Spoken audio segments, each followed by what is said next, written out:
from bricks, Knox finest. Yeah, yo, we live, yeah, those finest, yeah, we live,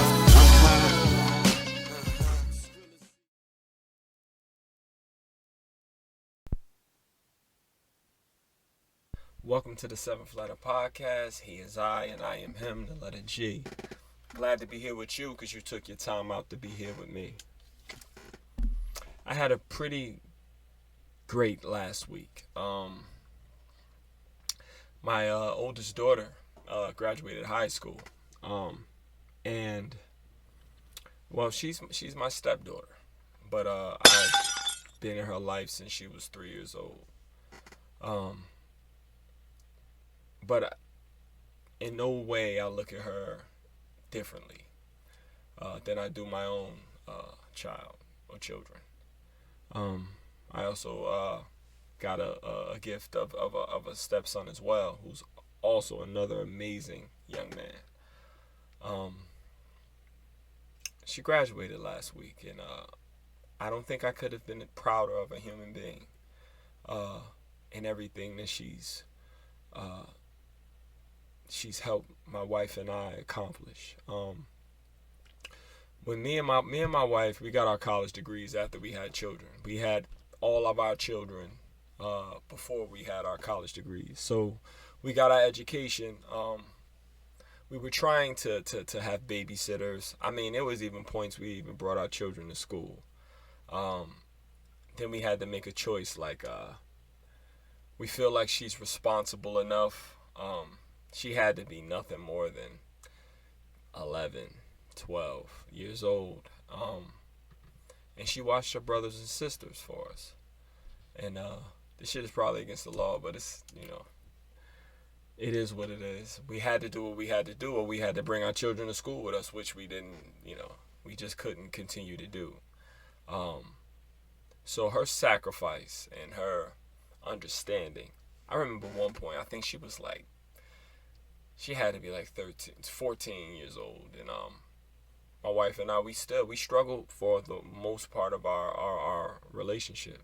Money, we pushed it to the edge. We never really lived past our means, though, other than like living where we live, because we understood that how important education was to our kids. So we moved somewhere where the rent was high, but the car insurance is low, so it balances out. And we grew up in raised our children in a safe environment and with really, really, really great schools. So she was trying to figure out how she can get a job in the summertime. So she started babysitting so she can bring more income into the house. This is how aware and how mature this young lady was. So last week when she graduated, a part of me just remembered that little girl and how mature she was, and how we're going to give her to a world that doesn't understand that kind of sacrifice, but she does fully. A part of me wants her to be a kid. I'm a little worried about when she gets to college and have all this autonomy, but we plan to loosen the reins this summer just to give her opportunity to, if she has any mess ups with this new autonomy, we can correct it before she goes away to school. But she graduated last week, and when they called her name, I heard my last name, and it was like,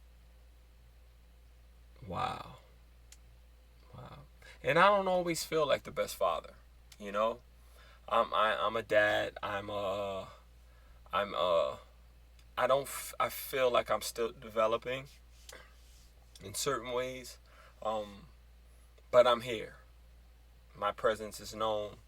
My wife gives me the freedom to,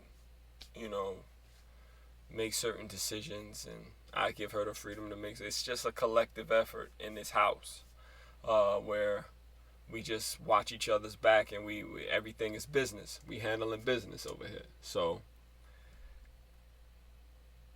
But sometimes I remember when I was just coming out of my drinking and everything, and when my kids would see me, they would be so excited and they would introduce me to everybody. This is my dad. This is my dad, and I would just not feel worthy, and I was very, very ashamed. I didn't have a career yet. I had just stopped rapping, so I really had no skill set uh, or like work experience that meant anything. Um, Although I have had jobs, I was a mortgage broker at one point. I worked in Prudential. Like I had some experience, but those weren't things that I saw myself doing. Um, I They used to be so excited, and they would introduce me with so much pride and confidence, and that I didn't even have. I didn't even see in myself. So when she did that, it just made me feel like I did okay, and I think that means a lot to me. I'm humble because I don't feel like the type of person that really is like. A lot of it is selfishness. A lot of it has to do with the way I look at the world. Uh, a lot of participation trophy activity that I just don't, I don't participate in. But I go. I do show up. I don't act like I enjoy it. I don't act like they did good when they did it. Um, and it's hard for me because I always tried hard when I played sports.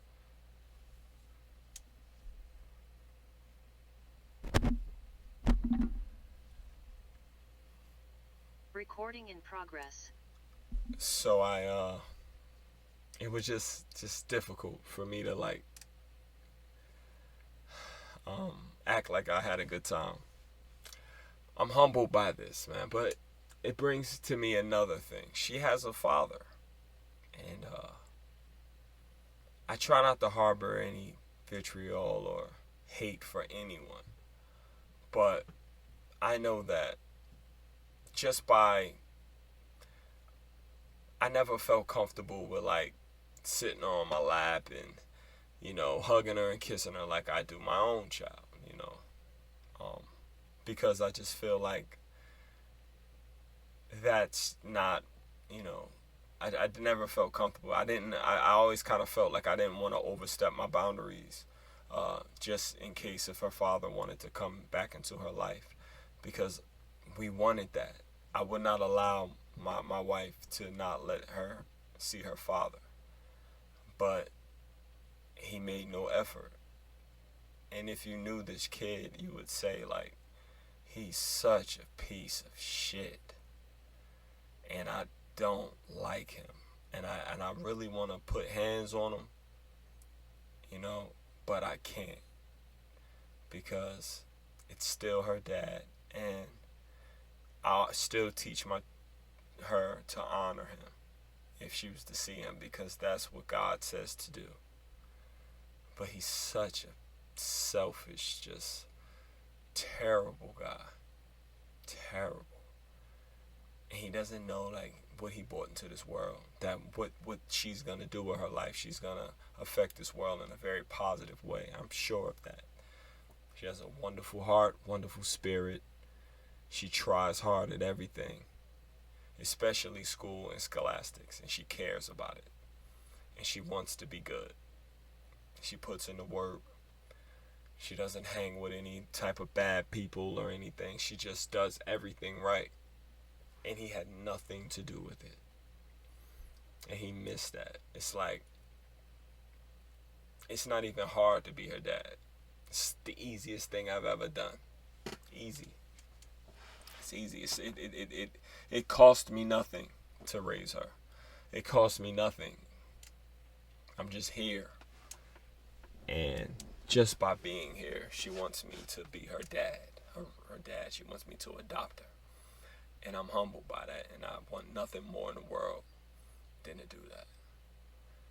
I just want us to understand, gentlemen, when you create a baby, and I think the worst person on earth is the one that leaves a girl to fend for herself. Like you just don't understand. Well, you do understand. You do understand. But you leave her out here to the wolves. for another guy, and then they go out there having to make choices of, of the moment. They gotta make decisions out of necessity because they have no other choice. You know how many young girls I know that has like baby fathers that are older than them and super older than them, and they didn't have nowhere to go. Maybe they were homeless. Maybe they didn't like their mom and dad. Maybe them and their mom didn't get along, and they just had some predator got her and put a baby in her and left her and tried to control her. But then the thing about women is that they work, and when they get their own money and they get their own life, they want to, I don't need this type of shit no more. And they go out there and they grow and they get better and better and better. I think that's what's intimidating about today's woman, because they evolved into something that you can't control anymore. And I don't want to control my wife. That's not what I'm into. The first day I met my wife, I enrolled her in college the next day. It's absolutely, she's too smart, too brilliant. You don't put a ceiling on that. You don't obstruct her ability to become and to reach her full potential. You freaking idiot. Are you kidding me? You don't do that. And I won't allow that. And I won't allow that for her. My oldest daughter will have all the resources she needs to get to wherever she wants to go. Because that's what you're supposed to do as a parent. I have other children too, and I'm setting my life up, and I'm forming really good relationships for them so they don't have to worry about it. They'll have jobs if they need jobs. They'll have schools if they need schools. They'll have opportunity if they need opportunity. If they mess up, we got bail money. We got all that. Because that's what you're supposed to do. So I just had a very humbling week last week. And I was proud to be a father, proud to be a parent, proud to be a part of someone so positive's life where they could say like, yeah, that's your daughter and she's great. And I was a part of that. So I did feel a great, even though I didn't get the jobs that I interviewed for, and I was a little down about that, even though I didn't feel, I felt like I did the real important thing. What I was supposed to do as a father and a parent. I did what I was supposed to do, and I'm proud of myself for that. And I'm proud of my family, my little family. Very proud of them. This is a serious episode. Sorry, man, but I'm at this place in my life where, like, until last week, I felt like giving up, and then I realized why I try so hard and why I push so hard, because they were watching. My kids watching. So there's precedence. They know what it takes. They know. I remember things my mom told me that I didn't do, that I do now, because the foundation was laid, because I saw her do it. So I know that's how you become productive. That's how you apply yourself. Because my mom always did. I don't read. My kids don't like reading or whatever, but I find them now they read. My oldest daughter, she reads. She runs like I run. That's a good influence. I may curse a lot, man, but we keep it real in this house. We straightforward. It's a lot of serious shit going on over here. And I'm proud of them. I really am. I'm proud of myself. And I should be. I'm humble a lot of the time, but I'm proud of myself because I put them first. I put the real shit first. And I didn't falter. I didn't fold. I didn't run. I faced it. And it just felt like I got paid last week when she graduated. I just felt like, the check finally cleared on one of them. And I'm just excited about the next three and what they're going to do in the world. So I'm going to end this because I'm getting a little emotional. But, I got this nice record player. Play some of that G's and Bricks. Best rapper alive. Let's see what we land on today.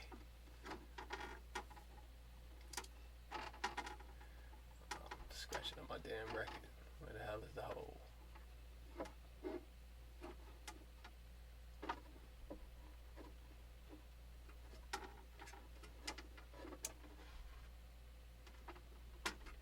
There you go. Let's see what we got.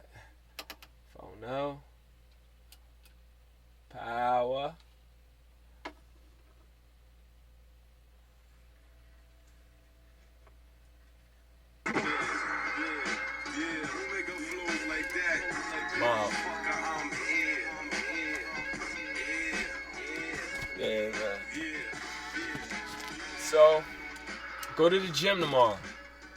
Eat your meals. Read your books. Do your homework. Take care of your kids. Give them some time. Give them all of you, because trust me, they'll make you proud, because my kids made me proud. Definitely, definitely. I rep Brick City, rep Brick City. Definitely, definitely, definitely. No, let's get it, let's go. Let's hear it. Definitely, definitely. Definitely, definitely. Rep Brick City, definitely. Yeah, let's come on. Definitely, definitely. Definitely, definitely. Definitely, definitely, definitely.